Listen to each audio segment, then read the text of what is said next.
Hi guys, we're back together again, Unit 9, Skill 6. So this is really just an extension of what we talked about in last class with the 6 trig functions. So we've got this essential question that says, how do trig ratios and sine squared plus cos squared equals 1 help us find a missing trig ratio? So they're going to give us something, they're going to give us that equation, we're going to ignore the equation, and then we're going to figure it out on our own. Sounds fun, right? So what we talked about the other day with the unit circle was that it has a hypotenuse of 1. It doesn't matter which quadrant you're in, the hypotenuse is always 1 because the radius is always 1.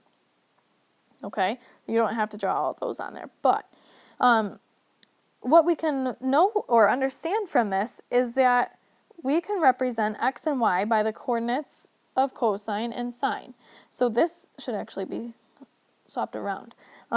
Cosine goes with x, sine goes with y. So x comma y is cosine comma sine. A trick to remembering that is x comes before y, c comes before s. Okay? So because of that, the Pythagorean theorem, a squared plus b squared equals c squared, is then used to obtain cos squared, representing the x value, plus sine squared, representing the y value, is equal to the hypotenuse squared, 1 squared. Well, 1 squared is just 1. So I should throw some thetas in here too. Sine squared plus cos squared equals 1 is a formula that's derived from using the same idea as the Pythagorean theorem. However, when you see it in a problem like this, but they give you a trig ratio, we know a different way to solving it. So you could solve it with sine squared cos squared equals 1 if you wanted to. Just makes life a little bit more complicated. So we're going to go with a different route. We're asked to find the value of cos theta. We are given sine theta, and we are given that it's in quadrant 1. So we're going to use that information. We're going to use SOHCAHTOA. We're going to use our bow ties to help us figure out the missing trig ratio, in this case cosine. So we first need to remember SOHCAHTOA. Take a second to write it out. SOHCAHTOA.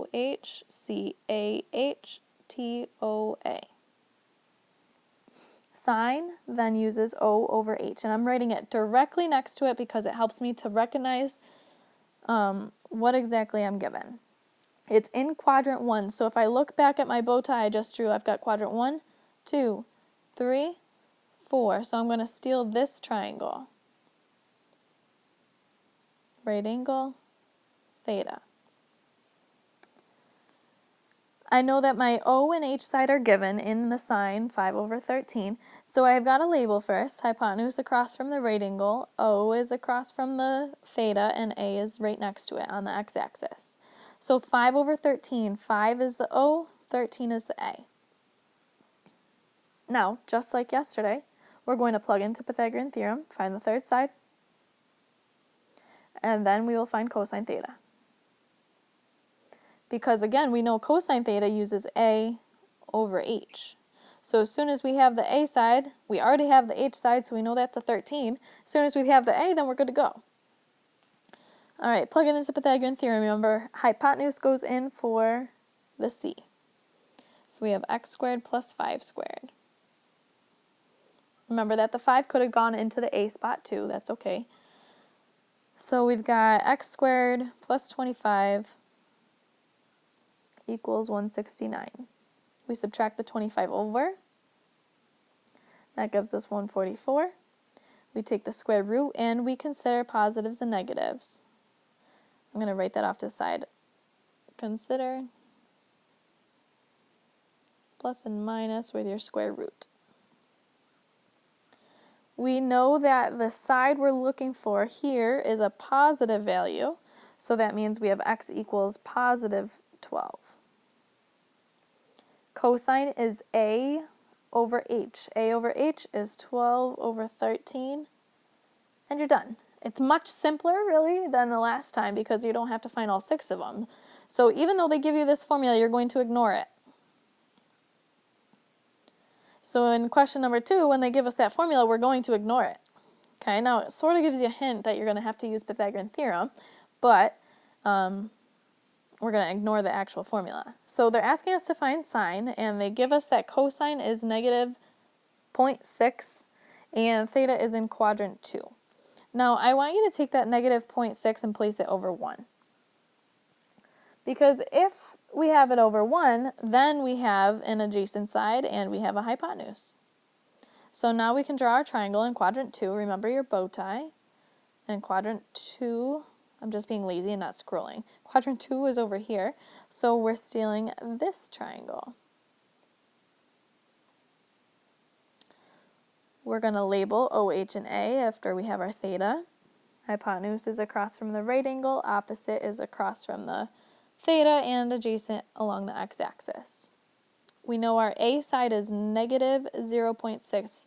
Do you see why it has to be negative? We're going to the left. And then the hypotenuse is 1. So really this is on the unit circle because the hypotenuse is 1. The radius is 1 on that unit circle. First step, find the third side. A squared plus B squared equals C squared.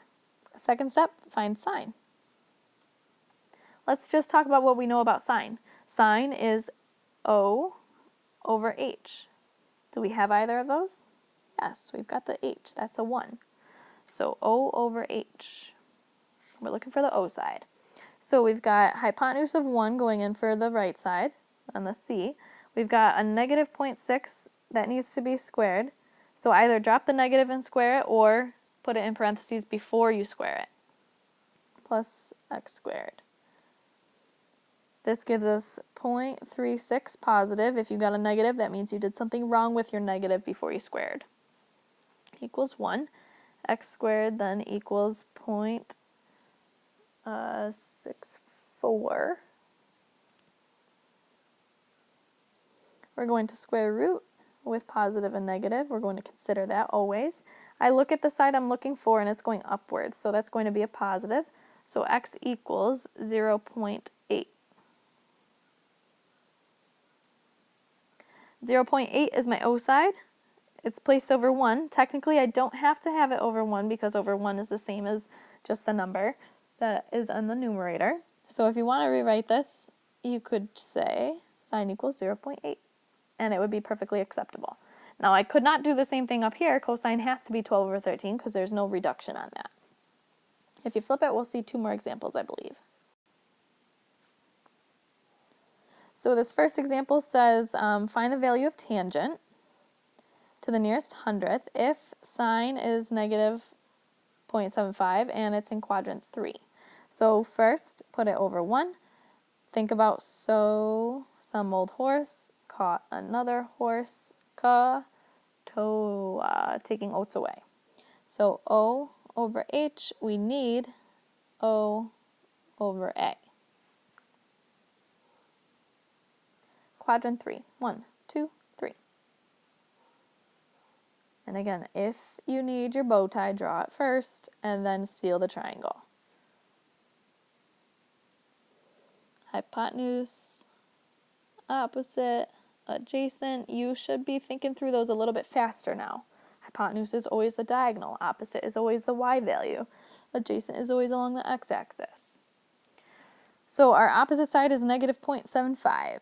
Negative 0.75. Hypotenuse must be 1 because we put it over 1 ourselves.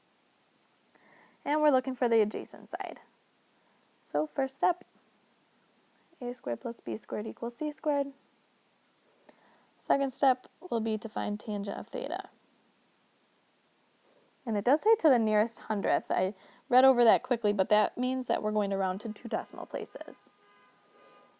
Okay, so we've got, my neighbor's car alarm's going off, negative 0.75 that needs to be squared, plus x squared equals 1 squared.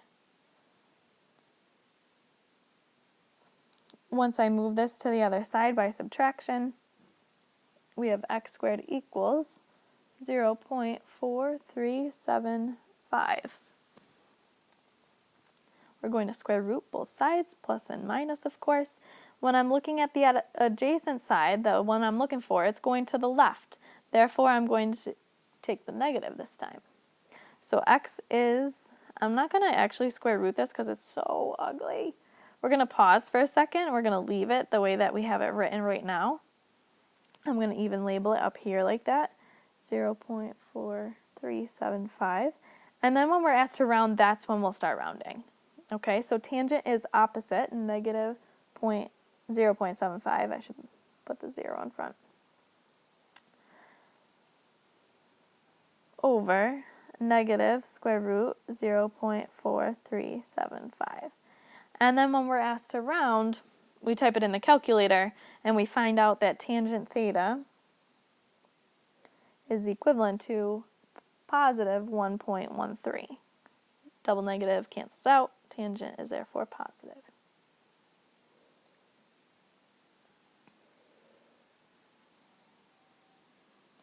Question number 4 actually has a quick typo. I need you to change this tangent to a positive, okay? So that negative 1.3, I need you to change it to a positive. I believe that got printed as a negative on your papers. So it says, given this identity, sine squared cos squared equals 1. Great, we're not going to use it.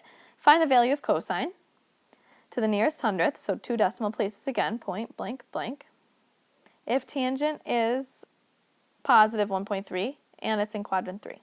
So tangent, remember, can be placed over 1, just like cosine or sine. If it's only one number, make it a fraction, so then you have O over A.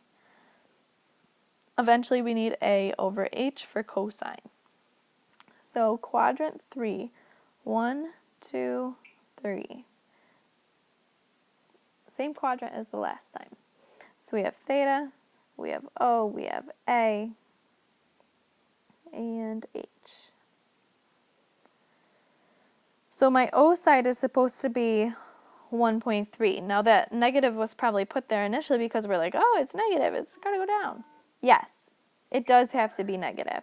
But let's talk about how that's happening, because the A side is also in the negative space. If we have negative 1.3 over negative 1, then they cancel, giving us that positive that should have been typed in here originally. Okay, so make sure that when you put them on your picture, you label them as negatives, because that's what they are. They went to the left and they went down. And then we know that the double negative would turn it to a positive. Okay. Try not to confuse you right now. A squared plus B squared equals C squared. We got to find that hypotenuse side. So negative 1 in parentheses before it gets squared, negative 1.3 in parentheses before it gets squared, equals some unknown value. Once these are squared and added together, I just typed it straight into the calculator. Saves you a little bit of time. 2.69 is what we find. And then we square root, considering positive, negative, but it's a diagonal. Diagonals are always positive. I'm not going to square root it just yet. I'm going to leave it as square root 2.69. Because now when we go to find cosine and round to the nearest hundredth, then I'll square root it. So cosine is A over H, if you recall. A is negative 1. And then H is square root 2.69. So now when we type this in our calculator, we get negative 0.6097. Rounding to the nearest hundredth, 0 looks to the 9. 9 rounds up, so now cosine theta is equivalent to negative 0.61. So I just want to reiterate again, originally this was a typo. This should say positive. I had to put the two values from the tangent in as negatives, though, because the one that's the adjacent side is moving left, therefore negative. The one that's the opposite side is moving down, therefore negative. That made a difference right here. My adjacent side of negative 1 makes the answer negative overall. If I didn't have that, then my answer would be wrong. So it's important to recognize that we had to throw those negatives in there ourselves because the double negative initially canceled to a positive when we're talking opposite over adjacent. All right, let's talk about what you can use in your summary here. So for your summary, we could talk about, again, SOHCAHTOA, S blank blank, C blank blank, T blank blank. You can talk about your quadrants, drawing your triangles, and labeling. Okay, quadrant 1, 2, yada yada. You can also talk about ignoring sine squared plus blah blah blah, and instead talk about what your two steps are. Okay, and last but not least, consider positive, negative square roots. All right, that's it. It's pretty much the same as the last day, but they give you a formula that you get to ignore. All right, good luck with your practice. Make sure you do all the problems that are required of you.